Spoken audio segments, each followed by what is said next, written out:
Damai sejahtera Allah yang melampaui segala akal, itulah kiranya yang memelihara hati dan pikiranmu di dalam Kristus Yesus Tuhan kita.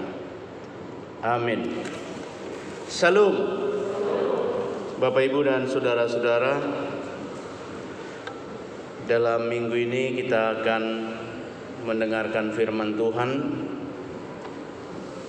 Kita akan membaca dari 1 Injil Matius pasal yang ke-27 ayat yang pertama sampai dengan ayat yang ke-10.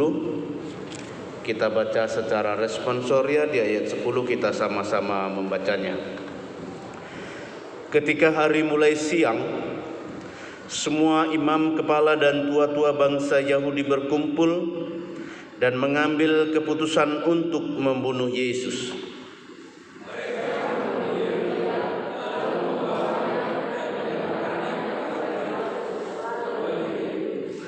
Pada waktu Yudas yang menyerahkan dia melihat bahwa Yesus telah dijatuhi hukuman mati, menyesallah ia.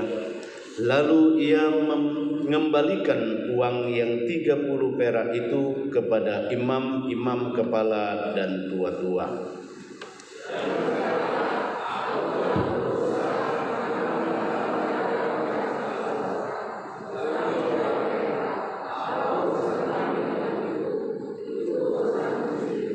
Maka ia pun melemparkan uang perak itu ke dalam bait suci, lalu pergi dari situ dan menggantung diri.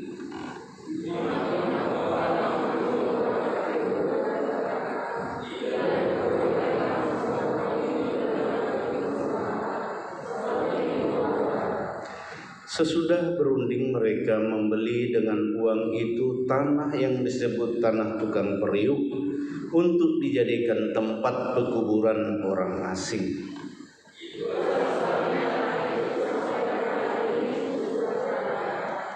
Dengan demikian genaplah firman yang disampaikan oleh Nabi Yeremia, mereka menerima 30 uang perak, yaitu harga yang ditetapkan untuk seorang penuntut penurut penilaian yang berlaku di antara orang Israel sama-sama. Dan mereka memberikan uang itu seperti yang dipesankan Tuhan kepada. Demikian firman Tuhan. Saudara yang dikasihi oleh Tuhan Yesus, di dalam satu kehidupan yang sedang kita jalani, selalu kita mendengar kata kesepakatan, kata berunding, kata kebersamaan. Ini menunjukkan bahwa sejak dari dahulu untuk mengambil keputusan itu selalu dibuat kata kesepakatan. Ketika Yesus melayani, ketika Yesus menjalankan tugas penyelamatan yang Tuhan berikan kepadanya, Yesus mengumpulkan murid-muridnya untuk menyatakan bahwa kerajaan Allah itu hadir, bahwa kerajaan Allah itu sudah datang. Dengan berbagai-bagai mukjizat yang dia lakukan, dengan berbagai-bagai pengetahuan yang dia suarakan, sehingga orang-orang banyak selalu takjub. Orang-orang banyak selalu mengidolakan. Orang-orang banyak selalu datang minta pengajaran, melihat tanda, bahkan percaya kepada Yesus yang telah diutus Allah menjadi juru selamat. Dalam keadaan yang begitu, para imam, para tua-tua Yahudi merasa terancam keberadaannya karena mereka hampir ditinggalkan oleh semua orang-orang Yahudi, dan Yesus yang baru hadir memberikan satu pengajaran yang baru dan tanda yang baru itu, melihat semua berubah. Oleh karena perubahan ini, maka terjadilah kesepakatan antara tua-tua dan imam-imam Yahudi untuk membunuh Yesus. Bertahun-tahun mereka rancang, tetapi kesempatan belum mereka dapatkan. Tapi ketika mereka mendapatkan satu kesempatan dan mendapatkan peluang yang begitu besar, karena ada murid Yesus yang akan menjadi pengkhianat, yaitu Judas, maka para imam dan tua-tua itu memberi satu tawaran, satu kesepakatan. Dan Judas menerima itu dengan uang 30 perak. Kesepakatan antara Judas dan para tua-tua dan iman itu deal terjadi. Dan pada saatnya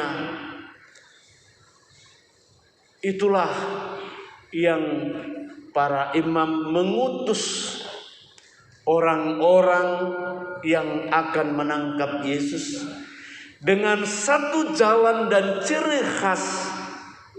Yudas harus menunjukkan siapakah Yesus itu dan manakah dia. Lalu Yudas memberi satu instruksi, siapa yang saya cium, disitulah dia Yesus. Oleh karena itu orang sering mengatakan setiap pengkhianat selalu dikatakan itulah cium Judas. Sehingga pada saat yang begitu luar biasa, Yesus ditangkap, Yesus dijatuhi hukuman mati, lalu Judas menyesal. Dia katakan, kenapa ini terjadi? Judas hanya ingin Yesus sekedar ditangkap, dan karena tidak ada kesalahan, maka Yesus akan dikeluarkan. Tetapi realita itu terbalik dan Yesus harus dihukum mati. Lalu Judas mengembalikan uangnya ini. Tetapi orang-orang Yahudi dan tua-tua dan imam-imam berkata, kami tidak menerima uang itu, karena uang itu adalah uang kejahatan. Lalu Judas melemparkan itu, lalu dipungut, maka dibelilah sebuah ladang untuk pekuburan bagi orang-orang asing atau non-Yahudi, atau dikatakan orang-orang kafir pada saat itu. Lalu Judas bunuh diri. Dan pada saat itulah berita tentang Yesus begitu luar biasa. Yesus dijatuhi hukuman mati. Yesus menerima semua hukuman itu tanpa harus membela dirinya, dan dia berkata, terjadilah apa yang dijadikan oleh Bapa di surga. Saudara-saudara yang dikasihi oleh Tuhan Yesus, ternyata kesepakatan yang terjadi di tengah-tengah kejahatan membuat satu perpecahan.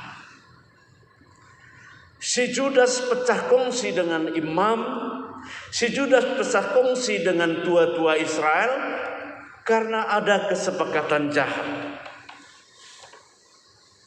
Dan bagaimanakah dengan kehidupan yang sedang kita alami?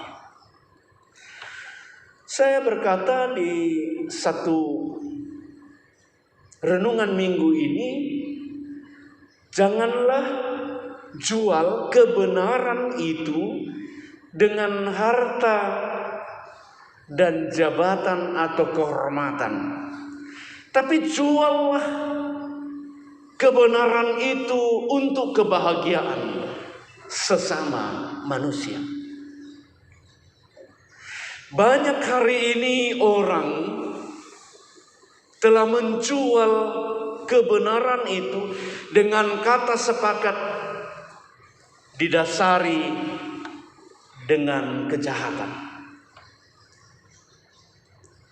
Dan tidak sedikit kalau kita dengar kejadian di TV, kejadian di mass media yang lain, ada kesepakatan membunuh istri, ada kesepakatan untuk membunuh suami, ada kesepakatan untuk membunuh teman, ada kesepakatan untuk menghancurkan satu usaha, ada kesepakatan untuk menggulingkan para pemimpin dan sebagainya.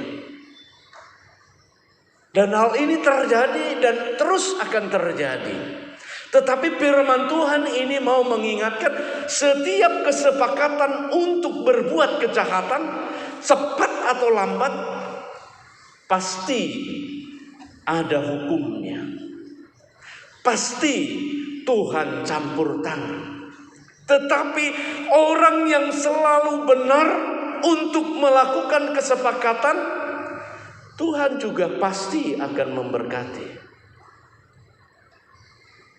Misalnya kesepakatan antara abang dan adik untuk memberikan kebahagiaan kepada orang tuanya.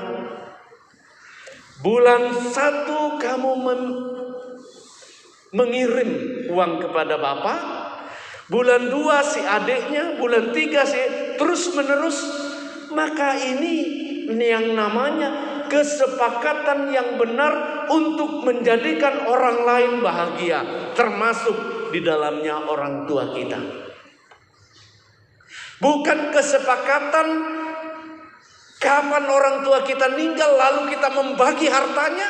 Bukan seperti itu. Kalau itu terjadi, cepat atau lambat harta itu akan habis. Yang ada hanyalah penderitaan. Tetapi kesepakatan yang kita lakukan hanya untuk kebahagiaan orang tua, maka cepat atau lambat kebahagiaan itu akan muncul di dalam kehidupan kita, keluarga, bahkan di dalam pribadi kita masing-masing. Oleh karena itu, saudara-saudara yang dikasihi Tuhan, janganlah kita mau bersepakat untuk melakukan kejahatan, tetapi hendaklah kita bersepakat untuk melakukan kebenaran agar kita memperoleh kebahagiaan. Itulah juga usaha para pemimpin-pemimpin kita, bangsa kita Indonesia. Ketika ada musibah yang luar biasa, maka para pembantu, para petinggi-petinggi daripada pemerintah kita sepakat untuk membuat penelitian vaksin, sepakat untuk memberikan bantuan sosial, sepakat untuk terus memberikan satu aturan agar kita jangan tertular dan jangan menularkan, pakai masker dan sebagainya, dan jaga jarak. Ini membuat kesepakatan ini sebenarnya untuk mensejahterakan setiap orang. Oleh karena itu, hendaklah kesepakatan untuk melakukan kebenaran itu boleh membahagiakan orang yang ada di sekitar kita. Saudara yang dikasihi oleh Tuhan Yesus, peristiwa antara murid-murid Yesus dan para imam-imam dan tua-tua Israel itu mau menggambarkan di sepanjang kehidupan kita itu terus akan terjadi. Bukan saja di lingkungan, bukan saja di pemerintahan, bukan saja di dalam keluarga, semua itu. Tetapi kita mau dalam peristiwa ini, hendaklah kita mau bersepakat untuk melakukan yang baik demi kebahagiaan keluarga, demi kebahagiaan pasangan hidup, demi kebahagiaan bangsa kita dan orang lain. Oleh karena itu, kita akan memenuhi hukum Tuhan yang berkata, kasihilah sesamamu manusia seperti dirimu sendiri. Tuhan memberkati. Amin.